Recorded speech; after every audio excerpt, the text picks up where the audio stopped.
And that's what I liked about the fighting style. It's just raw. Hey, all I got is a gun, found me a sword from somewhere, and I found out I can't die. So I'm going to come at you no matter what you bring to me.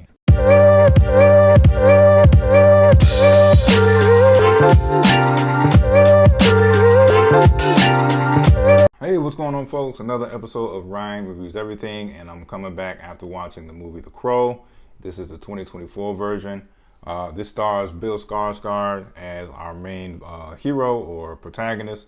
It also has FKA Twigs as the love interest. She goes by Shelly. And let's get into it, man. I thought this was a very solid movie. This is directed by Robert Sanders. I really felt like it really did the original Crow some justice. The soundtrack is great. Let me get that out of the way.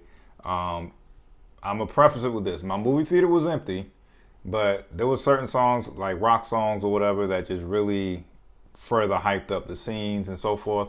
It got to the point where, hey, I took out my phone and I hit it with the little sound hound. That's why I preface it by saying my movie theater was kind of empty. But soundtrack was great.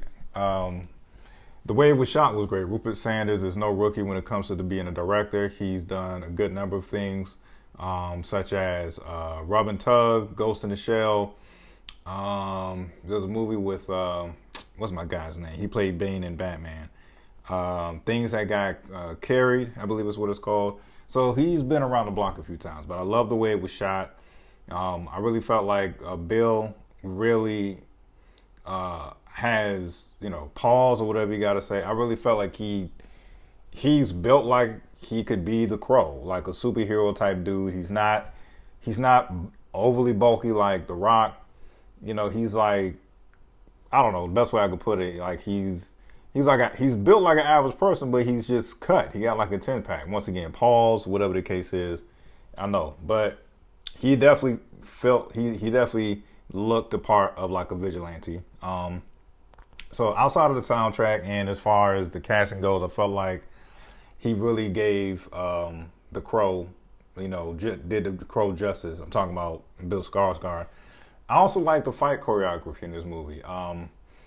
And what I liked about it is, like most vigilantes or superheroes, whatever category you would have put the Crow in, I personally would put him in the vigilante role. But most vigilantes or heroes, they have like they can fight. They have like a distinct fighting style. Like it looks like, for example, the Punisher looked like he has some form of military fighting style. The Wolverine, as unorthodox and crazy he is, he looks like he has some type of style when he's fighting. The same with most superheroes. But the Crow, or at least how it's portrayed in this movie, the Crow is just somebody who he's just a street fighter. He's just a street brawling dude. He's gonna take weapons, take the gun out your hand and shoot you with it. He has like this straight up raw street fighting brawler mentality, and I think that actually really fit for how this tone of this movie went. And I'm like, I think that actually serves its purpose. It's like, I felt like it was realistic to the point of, this guy is just like this, has this punk rocker build, tattoos all over the place. It's not like we known him to know how to have hands. And so the moment he finds out about his, superpower to cheat death and heal or whatever, it's like, I could just come at anybody, and no matter how many times you put me down, I'm going to get back up and finish the job. And that's what I liked about the fighting style. It's just raw. Hey, all I got is a gun, found me a sword from somewhere, and I found out I can't die. So I'm going to come at you no matter what you bring to me. And, like just imagine if you had that type of ability. It's like, yo, it's on sight anytime I see you. You can shoot me every time I see you. But as long as I know I'm going to heal and I'm going to come, hey, it's on sight every time I got it. So that's what I liked about it. This guy has necessarily doesn't have a fighting style. It's just, I found some weapons and I'm coming for you because my heart is filled with revenge, and that's what it is. So I thought that was pretty dope. Also, I really appreciated the performance with Danny Huston, who plays the main villain. He makes a great villain every time he's in a movie. You put him in a villain role, I'm all in. 30 Days of Night is probably one of my favorite roles of him as a villain. If I'm not mistaken, I swear, I'll look at his IMDb. I swear he also played some nasty work of a role in like American Horror Story. I might be wrong, but nevertheless, Danny Huston definitely did his job.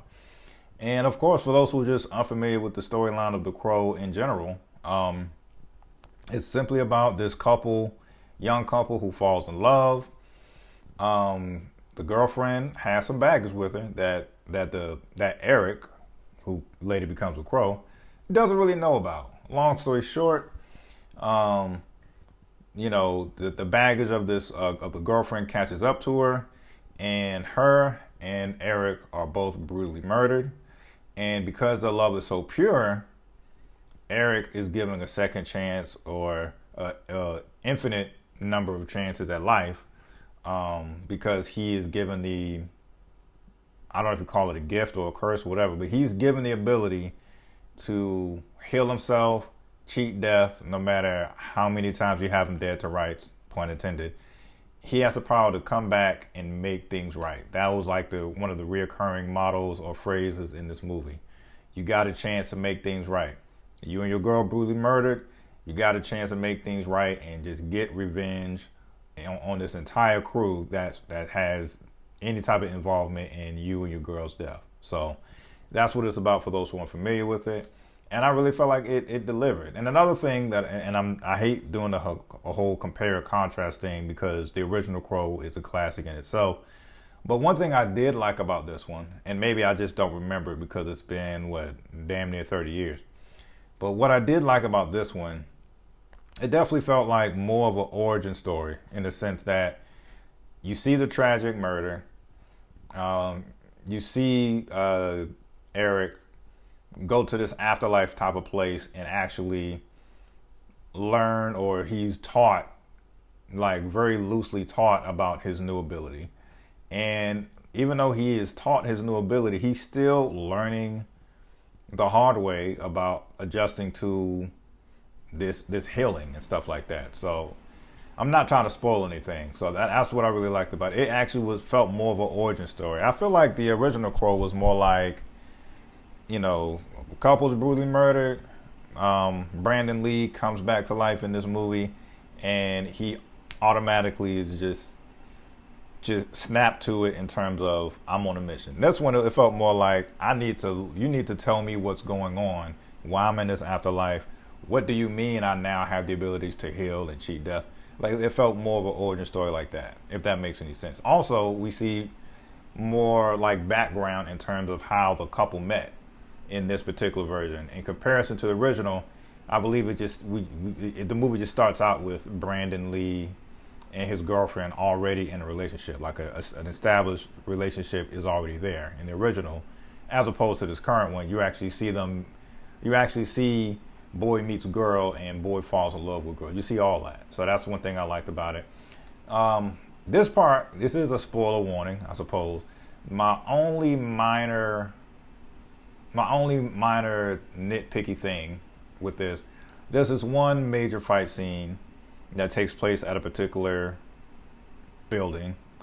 And I'm talking shootouts, people yelling in pain, all types of stuff. And the people that are inside this building, they don't hear all this wild stuff going on in the hallway. I need to find out what type of soundproof walls was in this particular establishment, because that's the only part that I found kind of funny. It didn't turn me off of the movie at all. I just found it kind of funny. But nevertheless, love it or hate it, that's my review. Highly suggest you check it out. I thought it was entertaining, and I thought it did the original Crow justice. I will take back what I said in the YouTube short if you came across it. I think I said this one is better than the original. I don't want to even compare it like that, so I do want to walk that part back. But yeah, love it or hate it, that's my review. Let me know what you think if you saw it. Peace.